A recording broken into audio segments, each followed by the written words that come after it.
بسم اللہ الرحمن الرحیم الحمدللہ رب العالمین والصلاة والسلام علی سید الانبیاء والمرسلین اللہم صلی وسلم دائما ابدا علی حبیبک خیر الخلق کلہم وعلی آلہ واصحابہ وبارک وسلم۔ سلسلہ ہے ایاک نستعین۔ ایک بار پھر ہم اس سلسلے میں آپ کے سامنے موجود ہیں۔ السلام علیکم ورحمۃ اللہ وبرکاتہ۔ جہنم سے آزادی کا عشرہ، رمضان کا تیسرا عشرہ جو ہے، ہمارے پیارے نبی صلی اللہ علیہ وآلہ وسلم کے ارشاد کے مطابق یہ جو آخری عشرہ ہے یہ جہنم کی آزادی کا عشرہ ہے، اور اس عشرے میں 5 راتیں ہیں جسے ہم طاق رات کہتے ہیں، اور ان میں سے ایک رات شب قدر بھی ہے۔ اللہ تعالیٰ سب مسلمانوں کو شب قدر عطا بھی فرمائے۔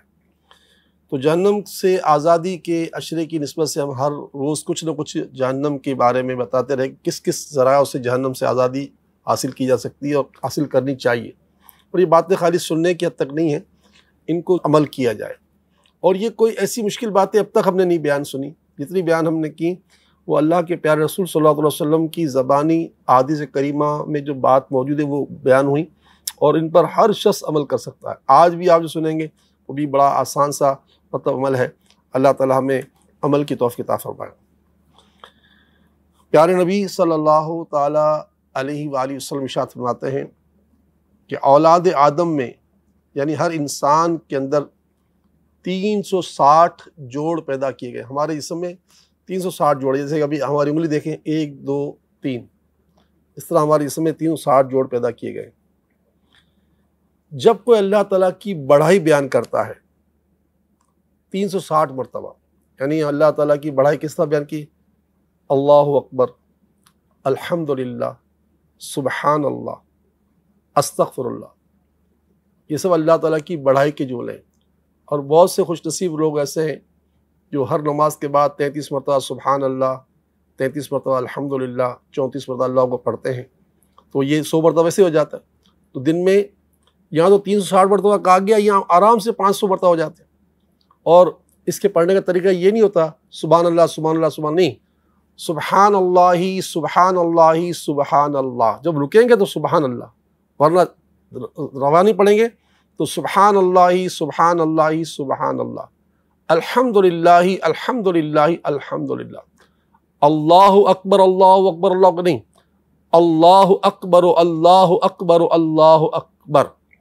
جب رکیں گے تو اللہ اکبر، ورنہ پیش کے ساتھ۔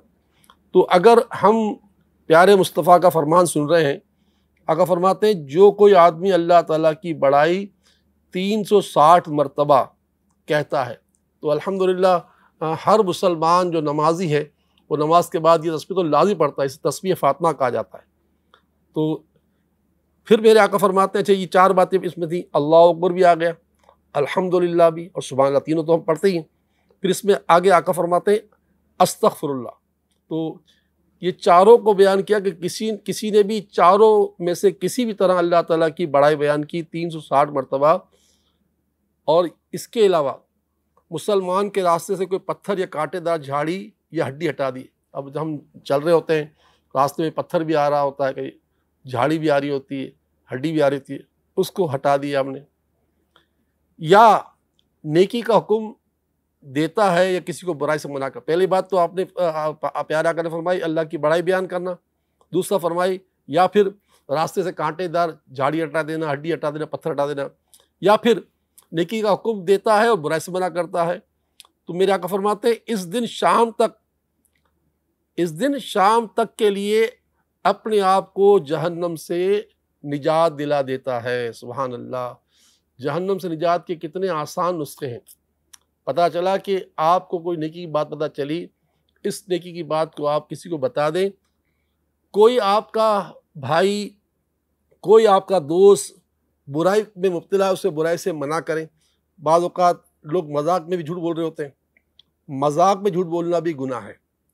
اور بعض اوقات ڈرانے کی جھوٹ بولتے ہیں، جیسے عام طور پر ہمارے یہاں ہوتا ہے بچہ رو رہا ہو تو امی کہتی ہے چپ ہو جا بلی آ جائے گی، حالانکہ بلی تو نہیں آ رہی گھر میں، چپ ہو جا کتا آ جائے گا۔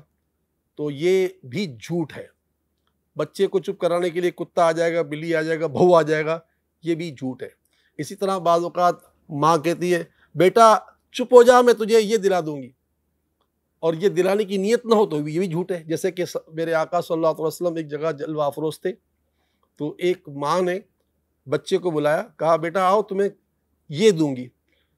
تو جب سرکار کریم نے انہیں دیکھا تو پوچھا کیا تمہیں یہ دینے کی نیت ہے؟ کہا یا رسول اللہ میں نے کھجور دوں گی۔ سرکار نے فرمایا اگر تم نہ دیتی تو یہ بھی جھوٹ لکھا جاتا۔ بچے کو بہلانے پھسلانے کے لیے بھی بہانہ کرنے کی کسی چیز کا کہنا یا ڈرانے کے لیے کہنا تو جھوٹ ہے۔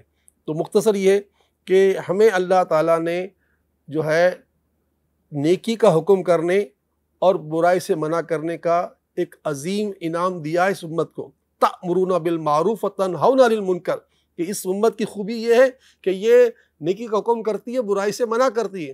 تو ہم اگر کہیں برائی دیکھ رہے ہوں سمجھائیں، کیونکہ سمجھاؤ، قرآن کہتا ہے سمجھاؤ کہ سمجھانا فائدہ دیتا ہے۔ تو ہم نے آج اس حدیث پاک میں 3 باتیں سنی۔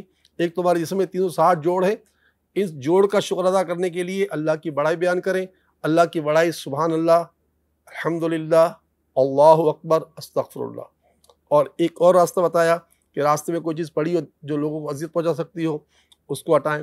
تیسرا فرمایا کہ نیکی کا حکم کریں، برائی سے منع کریں۔ بس تو ہماری سوچ ہو کہ ہمارا کوئی بھائی غلطی کر رہا ہو اس کو سمجھائیں، اور سمجھانے میں یہ نہیں کہ لڑائی جھگڑے سے نہیں، بہت آرام سے پیار سے سمجھائیں تو انشاءاللہ اس کی بات سمجھ میں آ جائے گی۔ اللہ تعالی ہمیں اپنا ذکر کرنے کی توفیق عطا فرمائے۔ ہم سوالات کی طرف چلتے ہیں۔ رمضان صاحب، اچھا نام بھی ماشاءاللہ آپ کا رمضان ہے، مہینہ بھی رمضان کا ہے۔ سکھر سے آپ نے جو ہے وہ اپنا مسئلہ بیان کیا ہے۔ قدرتی آفات جیسے آندھی طوفان وغیرہ سے پناہ کے لیے کیا دعا مانگنی چاہیے؟ فجر کی نماز کے بعد 10 مرتبہ تعوذ، اعوذ باللہ من الشیطان الرجیم، اعوذ باللہ من الشیطان الرجیم، اعوذ باللہ من الشیطان الرجیم، اور 11 مرتبہ سورہ اخلاص، قل هو اللہ احد والی صورت۔ یہ 2 صورتیں، 2 چیزیں اگر فجر کی نماز پڑھنے کے بعد آپ 10 مرتبہ تعوذ اور 11 مرتبہ سورہ اخلاص پڑھ لیں، انشاءاللہ کوئی آفت، کوئی بلا، کوئی تکلیف آپ کو نہیں پہنچے گی۔ گھر سے نکلتے ہوئے بسم اللہ توکلت علی اللہ پڑھ کر نکلیں تو بھی الحمدللہ امان رہے گا۔ اور اگر خدا نہ خواستہ کبھی کوئی خوف والے معاملات ہو جائیں یا عام طور پر ٹریفک جام ہو جاتی ہے تو اس وقت میرے آقا صلی اللہ علیہ وسلم کے فرمان کے مطابق اے علی تمہیں کوئی پریشانی آئے تو تم یہ پڑھو، کیا پڑھو؟ بسم اللہ الرحمن الرحیم، لا حول ولا قوت الا باللہ العلی العظیم، بسم اللہ الرحمن الرحیم، لا حول ولا قوت الا باللہ العلی العظیم، بسم اللہ الرحمن الرحیم، لا حول ولا قوت الا باللہ العلی العظیم۔ اللہ تعالیٰ آپ کو، مجھے، پوری امت کو طوفانوں سے اور آندھیوں سے بچائے، اور یہ کرونا وائرس کی وبا سے آقا کی پوری امت کو اللہ محفوظ فرمائے۔ میری شہزادی ہے، حمید صاحب نے جو ہے لاہور سے اپنا مسئلہ بیان کیا ہے۔ عمر اس کی 30 برس ہے، اسے نفسیاتی مسائل کا سامنا ہے، بہت علاج کروایا مگر مسئلہ حل نہیں ہو رہا، اس کا کوئی حل بتا دیں۔ ایک حل تو جو ہے وہ ہمیں ہر ایک کو بتا رہتے چلے آ رہے ہیں کہ بھئی فجر کی نماز سے پہلے، یعنی اذان فجر سے پہلے ہم جو سحری کر رہے ہوتے ہیں تو سحر کا وقت اللہ تعالیٰ نے خاص دعاؤں کی قبولیت کا وقت رکھا، اس میں اللہ سے دعا مانگیں۔ باپ کی دعا اولاد کے لیے ایسی ہے جیسے نبی کی دعا امت کے لیے۔ تو باپ اور ماں دعا مانگے اولاد کے لیے تو کیسی دعا قبول نہ ہوگی؟ ایک تو یہ۔ دوسرا، اللہ الصمد، اللہ الصمد، اللہ الصمد، اللہ الصمد 111 مرتبہ نماز پڑھنے کے بعد اللہ سے دعا مانگ کر، اگر ذرا دن میں تو روزہ ہوتا ہے ورنہ دم کر کے پانی پلاتے رہیں۔ اور مجھے آپ ضرور خط لکھیں سیلانی ویلفیئر بہادر آباد کراچی کے پتے پر، تو میں اس کا پورا علاج بھجواؤں گا۔ رسول اکرم صلی اللہ تعالی وسلم فرماتے ہیں کہ قرآن بہترین دوا ہے، تو ہم قرآن پاک کی 14 آیتیں آپ کو بھجوائیں گے، جس میں 7 آیتیں سورہ فاتحہ کی ہوں گی اور 7 آیتیں آیت شفا کی ہوں گی۔ ان 14 آیتوں کو آپ پانی میں گھول کر بیٹی کو پلائیے گا۔ جو آپ نے اپنے علاج کیے وہ آپ کو اللہ تعالیٰ اس کا صلہ دے گا، لیکن آپ یہ بھی علاج کریں، کیونکہ میرے نبی کا فرمان ہے قرآن بہترین دوا ہے، اور قرآن کے ذریعے جو علاج ہوتا ہے اس کی تو بات کیا ہوگی آپ خود سمجھ سکتے ہیں۔ بس میں دعا گو ہوں کہ اللہ تعالیٰ آپ کی شہزادی کو صحت عطا فرمائے اور تندرستی کے ساتھ درازی عمر بالخیر عطا فرمائے، آپ کے لیے بھی اور پوری امت کے لیے بھی اپنے لیے دعا گو ہوں کہ اللہ تعالیٰ سب کی حفاظت فرمائے اور ہر ایک کو جو ہے امن و عافیت اور سلامتی عطا فرمائے، آمین یا رب العالمین۔ انشاءاللہ پھر ملاقات ہوگی۔ السلام علیکم ورحمۃ اللہ وبرکاتہ۔